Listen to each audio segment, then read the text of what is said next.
Hello, hello. Bien le bonjour la communauté, j'espère que vous allez bien.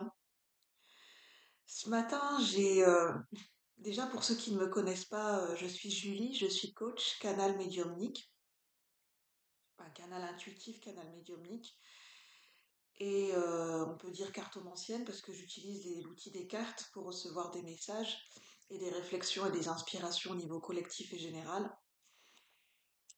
Je souris parce que ce matin j'ai eu une idée, pas impromptue, mais j'avais pas forcément une idée d'en faire une vidéo. Puis finalement, je me dis pourquoi pas. Euh, Peut-être avec de l'humour, de le prendre. Alors vraiment, cette vidéo, elle a pour but d'être dans l'autodérision et dans l'humour et dans le second degré, hein, pour un petit peu venir bousculer nos préjugés, nos préconçus et nos tabous. Surtout sur le fameux sujet on va dire, des cartes, du monde ésotérique, du monde de la divination, du monde de la cartomancie, les tarots et les oracles. Alors c'est vrai que ma passion pour tirer les cartes, ça fait quand même depuis 2018 que j'ai découvert cet univers et que ma passion pour les cartes s'est développée, pour cet univers ésotérique et la cartomancie. Et également, voilà, la divination, mais plutôt la guidance. Donc voilà, je veux dire maintenant, c'est vrai quand on y pense, ça fait partie de mon quotidien, hein. J'ai des tarots et des cartes qui se baladent partout dans la maison. J'en ai partout en fait. Et c'est vrai que je commence à avoir cette envie d'en parler à l'extérieur de moi. Un petit peu comme pour moi, je le vis comme un coming out, hein, parce que je faisais ça un petit peu en discrétion sur ma chaîne YouTube et puis j'en parlais pas forcément à l'extérieur de moi. Euh, Parce que on s'est collé à une image, à une identité. Moi, j'étais plutôt soignante, j'étais dans le milieu traditionnel, avant dans les soins traditionnels, enfin dans la médecine moderne, hein, je veux dire dans tout ce qui est paramédical, médical, hôpitaux et tout ça. Donc c'est vrai que je me rends compte que faire la transition de passer de la médecine traditionnelle à je suis complètement tombée dans l'univers de l'ésotérisme et enfin, elle est où la transition dans tout ça? En fait, je me sens comme Alice de l'autre côté du miroir où j'ai basculé, enfin, ou bien dans le terrier du lapin, où j'ai basculé complètement dans un autre univers. Et en fait, il y a quand même ce tiraillement et cette question comment je deal avec ça et comment je match avec ça dans ma communication avec moi-même, comment je l'assume, comment je l'accueille. Et je me rends compte que l'accueil vis-à-vis de ça, vis-à-vis de moi-même, c'est pas totalement encore ça, quoi. Je pense que j'ai encore des tabous, des peurs. Je pense vraiment il y a la peur, il y a le jugement de moi-même, la peur d'être jugée par rapport aux autres. Et d'assumer un domaine qui est atypique, c'est surtout ça, parce que c'est un domaine qui sort quand même des... Enfin voilà, même si on en parle de plus en plus, moi je ressens quand même que c'est au niveau collectif, c'est encore tabou, quoi. Moi je le vois dans les yeux des gens, je commence à en parler, et quand je dis ma passion c'est de tirer les cartes, je ressens pas de la négativité, mais des fois, enfin, je sais pas, je ressens un peu comme un blanc, quoi. Ah ouais, genre, ah ouais, d'accord, ok. Ouais, et je sens vraiment qu'il y a un léger petit bug. Et de ce fait-là, ça me met un peu mal à l'aise parce que je me dis, ok, est-ce que je vais devoir un petit peu aller plus loin? Euh, Puis finalement, je me dis, ok, je sais pas si la personne que j'ai en face de moi, qu'est-ce qu'elle connaît vraiment du tirage des cartes? Qu'est-ce qu'elle en pense? Après, je suis pas obligée de rentrer dans les détails, mais bon, c'est pour commencer à en parler un petit peu, pour voir, voilà, voir un petit peu, tester ce que les gens ils en pensent. Enfin, quelle est leur vision des choses et tout ça, et peut-être voir un petit peu au niveau sociétal, au niveau de l'ésotérisme, où est-ce qu'on en est. Et enfin, c'est avec beaucoup d'humour hein, que je dis ça.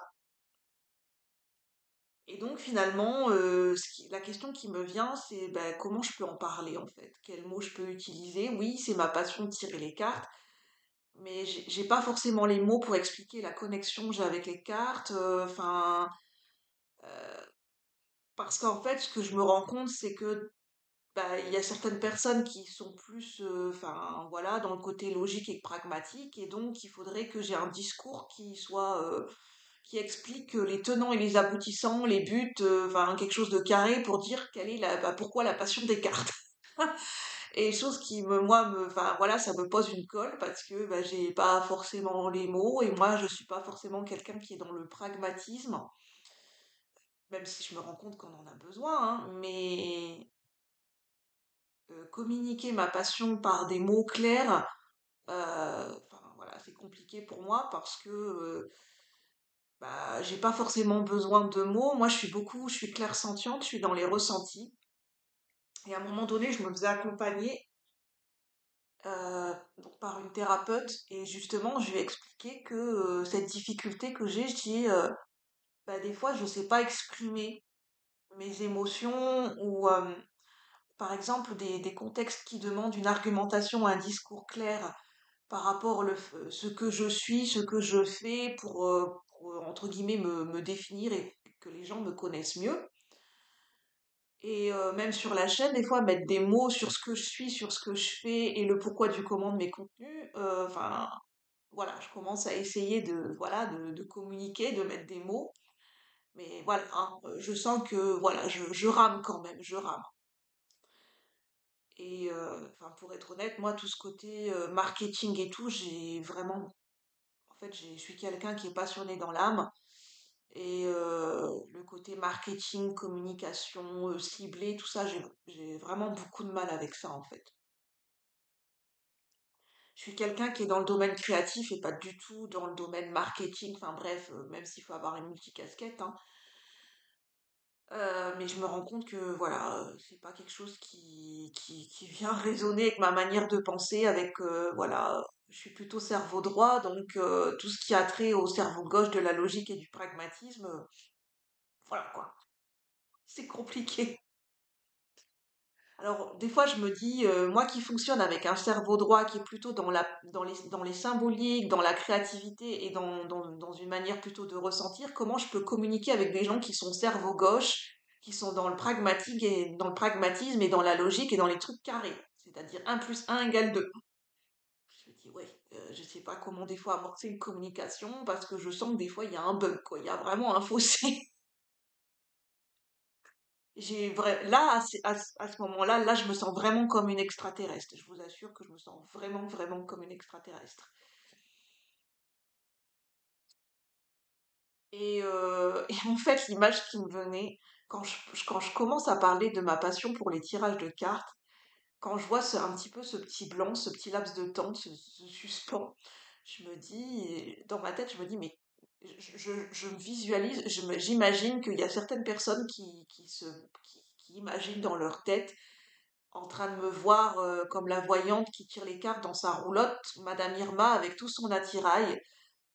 Enfin, c'est de l'humour, hein. C'est pour dire que en général, on a tendance à associer tirage de cartes égale voyance automatiquement, égale avec tout notre attirail, égale avec une tenue forcément spécifique, la tenue typique voyante, Madame Irma avec voilà, avec son discours énigmatique, son discours mystérieux, avec sa grosse boule de cristal. Alors oui, je sais bien qu'il y en a, c'est leur manière de tirer les cartes et qui sont voyantes et qui le font par exemple dans des fêtes foraines, hein. Ça existe. Et c'est voilà, c'est leur métier, c'est leur manière de faire de la voyance, voilà. C'est simplement pour vous dire que c'est pas parce qu'on tire les cartes qu'on est forcément Madame Irma dans sa roulotte avec sa boule de cristal et tout son attirail, et que voilà, on fait de la voyance et on a un petit peu, on est perché, on est vraiment dans le truc perché. J'ai vraiment l'impression que je me dis, quand je dis que j'ai une passion pour tirer les cartes, euh, généralement, ce qu'on va me renvoyer en premier, c'est tout de suite le côté voyance, prédiction, et donc je fais forcément de la voyance. Je peux comprendre, hein, parce on a beaucoup associé les tirages de cartes avec la voyance. Donc, bah, j'ai pas forcément les mots, et j'ai beaucoup de mal à expliquer que non, forcément, les tirages de cartes, ben non, c'est pas forcément que de la voyance. Ça fait 5 ans que je suis dedans et je commence à me rendre compte que c'est beaucoup plus vaste et beaucoup plus subtil que ça. En fait, les tirages de cartes, si on veut, on peut en faire ce qu'on veut, quoi. Euh, On peut mélanger de la voyance avec de la guidance, on peut faire du prédictif avec du coaching. Enfin bref, moi j'ai associé avec le coaching, mais bon, bref.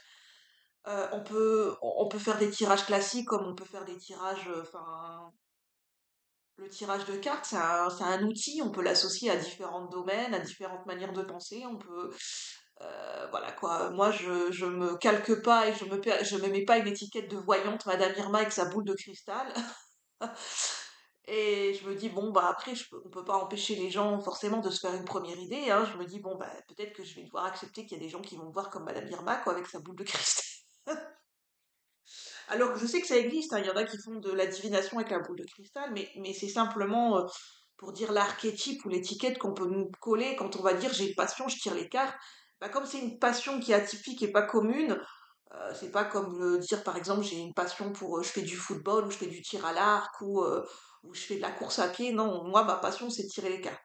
Et là il y a un bug. Ah ouais, d'accord. Et là, on peut s'imaginer tout ce qu'il y a dans l'imaginaire, dans l'inconscient collectif, tout ce qui est relié au fait de tirer les cartes, la divination, tout ça, l'ésotérisme. Bah, à quoi ça renvoie Ça serait intéressant de demander aux gens, je trouve, hein, je dis ça comme ça, juste de faire une enquête, bah, de leur poser la question, bah, ça vous fait penser à quoi le tirage des cartes, l'ésotérisme? C'est quoi les images qui vous viennent? Ça vous fait penser à quoi? Qu'est-ce que vous en pensez? Est-ce que vous avez un avis ou non? Peut-être qu'il y a des gens qui n'ont pas d'avis. Est-ce que ça vous intéresse ou pas? Est-ce qu'il y a une curiosité ou il n'y a pas de curiosité? Ça serait intéressant, franchement. L'air de rien. Et voilà, j'avais juste envie de mettre des mots là-dessus, parce que ça, en fait, en y repensant ce matin, ça m'a fait sourire peut-être de me dire peut-être qu'il y a des gens qui m'imaginent dans ma roulotte sur les fêtes foraines avec ma boule de cristal, avec tout mon attirail. C'est de l'humour à prendre vraiment avec du second degré, hein. Euh, Enfin bref, ça m'a fait sourire. Donc j'avais envie de vous le partager. Bah voilà, c'était juste ça. Je vous souhaite une bonne journée. Je vous dis à bientôt pour de nouveaux partages. Bye bye la communauté. Merci. À bientôt.